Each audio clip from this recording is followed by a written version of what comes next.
Hey guys, welcome to Victory is Yours channel.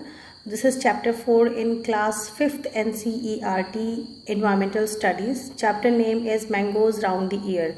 So here we can see three kids, Neetu, Aman and Preeti. So Neetu got sweet puris, Aman got potato sabzi and Preeti has got bhindi. So Aman has got puris and Neetu has got potato sabzi. Okay, sorry. So Neetu's potato sabzi is spoiled, है ना?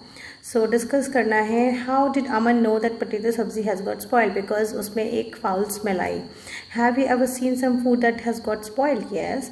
How did you know that what it has spoiled? Of course जब आप उसको smell करते हो तो थोड़ी rotten smell आती है.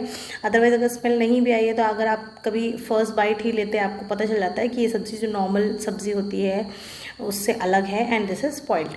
So Preeti told Neetu not to eat the potato sabzi. What would happen if she ate? Food poisoning हो सकती है. Food poisoning ना भी हो तो पेट upset हो सकता है, तबीयत खराब हो सकती है in totality. So what you have to do is look in your kitchen and write down some names of food items that can get spoiled in 2-3 days. दो से 3 दिन में ख़राब होने वाले food items के आपको नाम यहाँ लिखने हैं.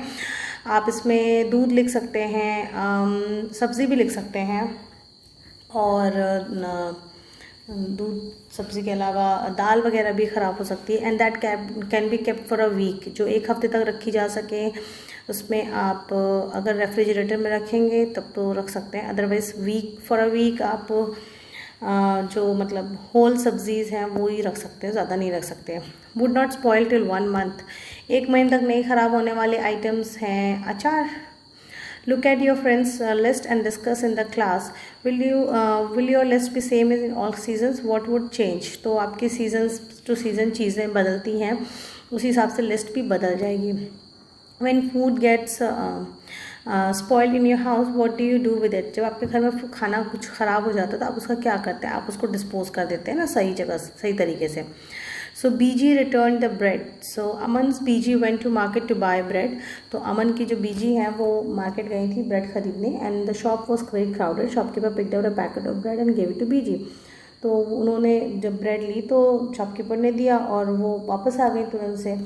फिर उन्होंने देखा look at the picture of the bread packet here and guess why बीजी रिटर्न. अब आपसे कहा जरा आप इस पिक्चर को ध्यान से देखें और बताएं कि बीजी ने इसको रिटर्न क्यों किया. सो मैं इसको जूम करती हूँ. आप यहाँ देख पा रहे हो कि जो ब्रेड का जो ये कंपनी का जो भी प्रिंट वगैरह है इसके बीच में यहाँ पे थोड़ा सा ग्रीनिश कलर का ये डॉटेड स्ट्रक्चर दिख रहा है, डॉटेड थोड़ा सा ग्रीनिश डॉटिश दिख रहा है ना. तो ये जो है ये है fungus. So look at the picture. Okay हो देख लिया. How did she find that the bread has got spoiled. तो उन्होंने जब ये देखा ना इस तरीके का फंगस, या आप खोल भी दोगे ना तो ऊपर से भी मतलब फर्स्ट ब्रेड में ही दिख जाएगा बट इसमें बाहर से ही दिख रहा है. So find out, look carefully at 2-3 packets of food items. What can we know from what is written on the packet. तो आप फूड आइटम्स के पैकेट्स पे देखिए तो आपको उसमें ये मिलता है, एक तो रेट मिलता है first of all MRP. Second आप ये देखते हो कि वो फूड कब पैक हुआ है, कब आया है पैक होके, और फिर वो कब तक सही रहेगा. मीन्स कुछ फूड आइटम्स होते हैं वो यूज़ बेस्ट बिफोर लिख के आता है, कुछ फूड आइटम्स होते हैं जिससे एक्सपायरी डेट लिखी होती है और कुछ फूड आइटम्स पे विद इन करके लिखा होता है ना, यूज़ विद इन करके. So when you buy anything from the market what do you look for the packet. जब भी हम कोई भी चीज़ मार्केट में खरीदते हैं तो उसका बेस्ट बिफोर या एक्सपायरी डेट ज़रूर चेक करना चाहिए. Okay.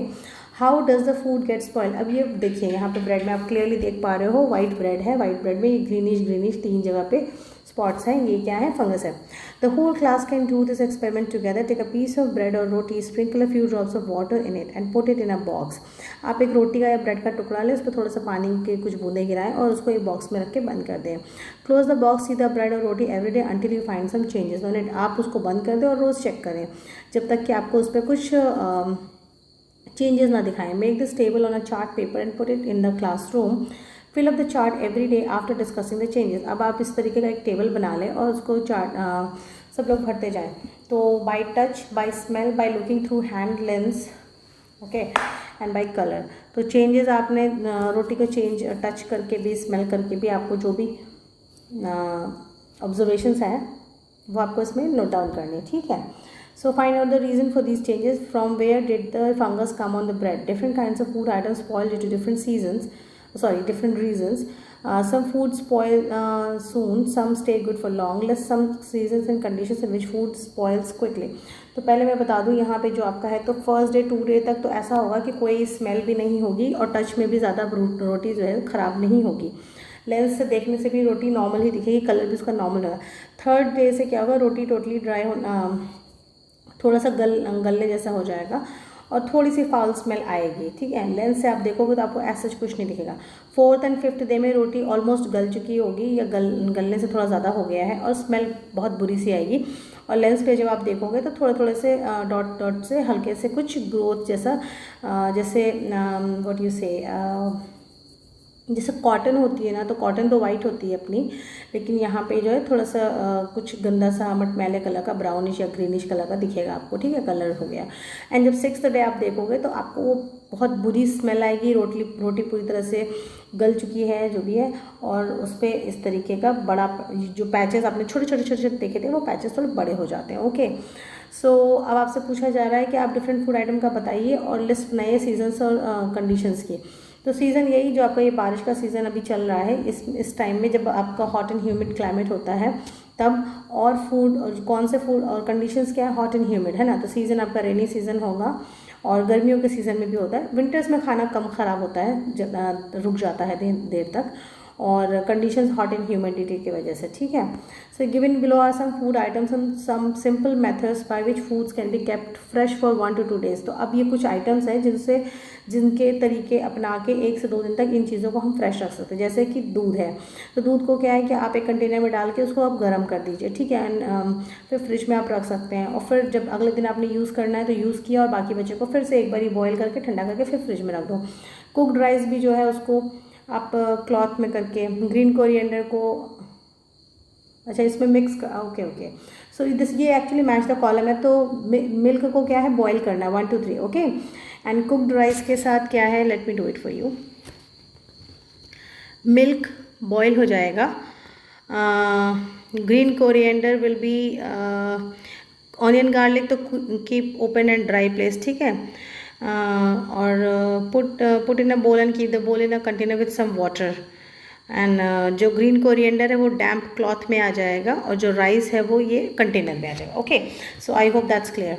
So okay, then summer treat mamidi tandra. Okay, Chitti Babu and Chinna Babu live in Atreyapuram town in Andhra Pradesh. Okay, तो ये चिट्टी बाबू एंड चिन्ना बाबू हैं, ये दोनों भाई हैं और ये holidays playing in the mango garden, और इन्होंने अपने गर्मी की छुट्टियाँ आम के बगीचे में खेलते हुए बिताई। When the trees were full of fruits, they also like to eat unripe mangoes with salt and chili powder। और उन्होंने कच्चे आम खट्टे I feel like eating, okay. They also, तो उन्होंने उसको सॉल्ट के और चिली के साथ, मतलब मिर्ची के साथ की चटनी के साथ में खाया, पाउडर के साथ। At home their mothers cook some unripe mangoes in different ways. घर पे उनकी मम्मी जो है उस कच्चे आम को अलग अलग तरीके से बनाती हैं। She also make some kinds of mango pickles. The pickles last through the year until the next mango season. और वो जो पिकल्स है, जो अचार है आम का, वो अगले पूरे साल तक चलता है जब तक कि फ्रेश मैंगोज फिर से ना आ जाए। One evening having food, Chinna Babu asked, amma we have so many mangoes, make some mamidi tandra. Okay, so mamidi tandra is aam papad from them. तो आम पापड़ आप सभी को पता होगा, अगर नहीं पता है तो मतलब आम का जो ये अपना ये फ्लैश होता है उसको कॉन्सेंट्रेट करके उसको फिर ड्राई करके और उसको कट करते हैं छोटे छोटे स्क्वायर या क्यूब्स के फॉर्म में, तो उसको आम पापड़ बोलते हैं। और खट्टा मीठा आम का ही फ्लेवर होता है, बेसिकली आम को प्रिजर्व कर लेते हैं।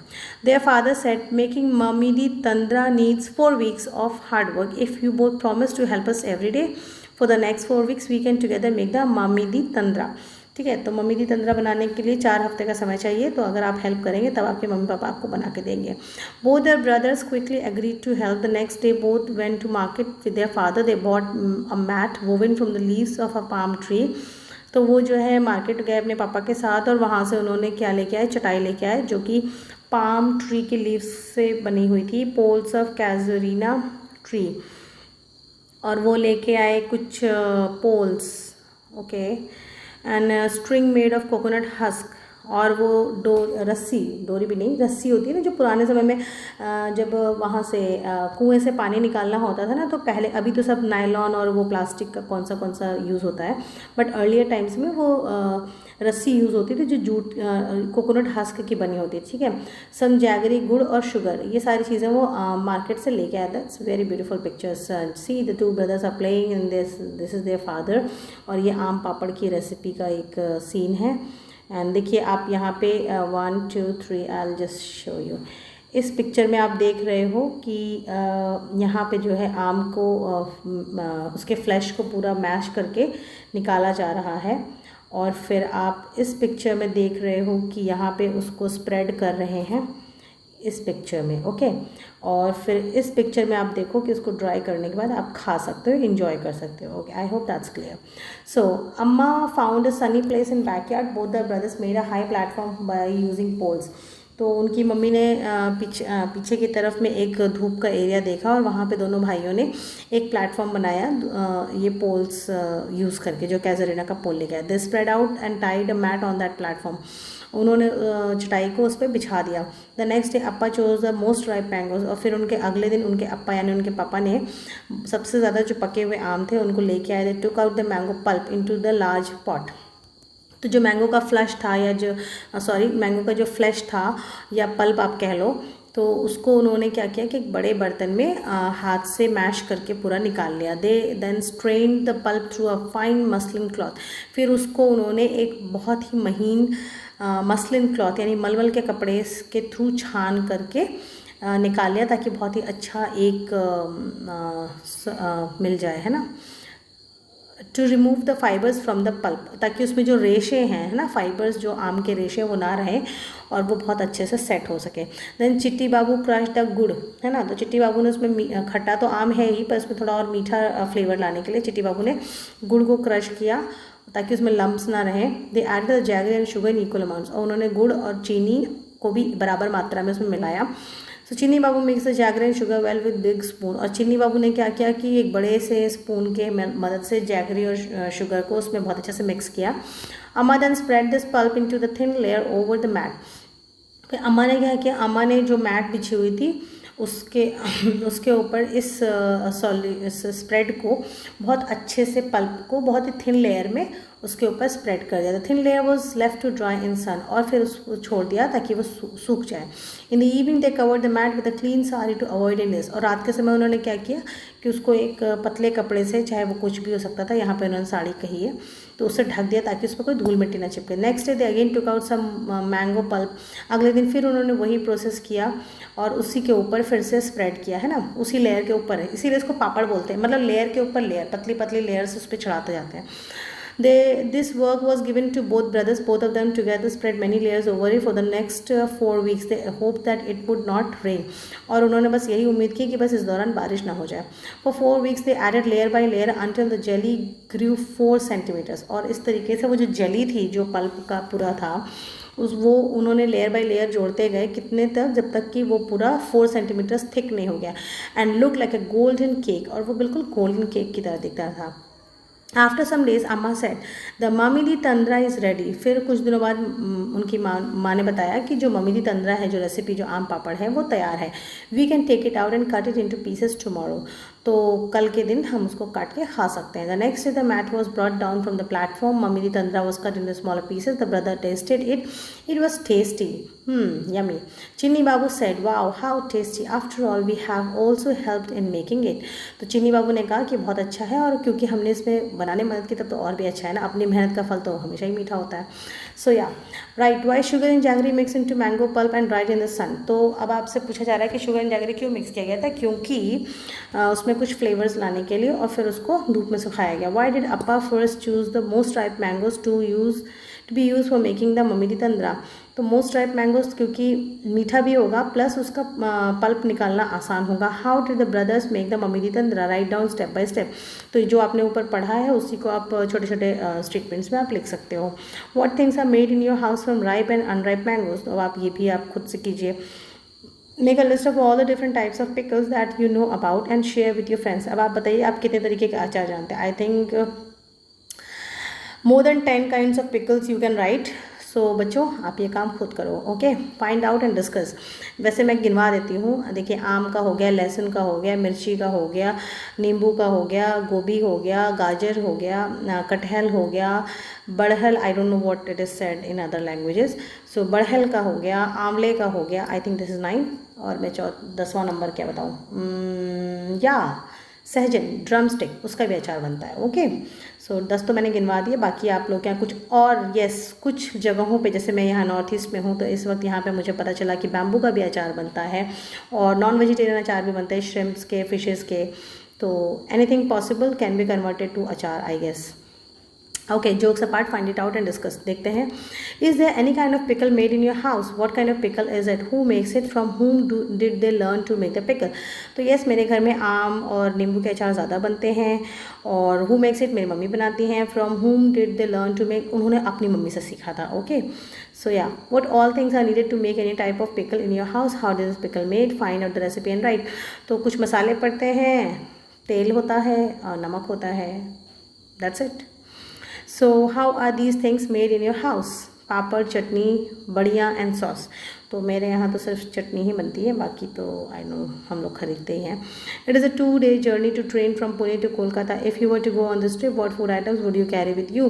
How would you pack them? Make a list on blackboard of all the packaged food. What would you eat first? तो अब आप इमेजिन करोगे आप पुणे से कोलकाता जा रहे हो, एक्चुअली वी डिड, खैर। सो आप क्वेश्चन इमेजिन करो कि आप पुणे से कोलकाता जा रहे हैं और आपको 2 दिन की ट्रिप है और आपको खाने के लिए कुछ चीज़ें ले जानी है, तो आप क्या क्या ले जाएंगे और किसको पहले खाएंगे।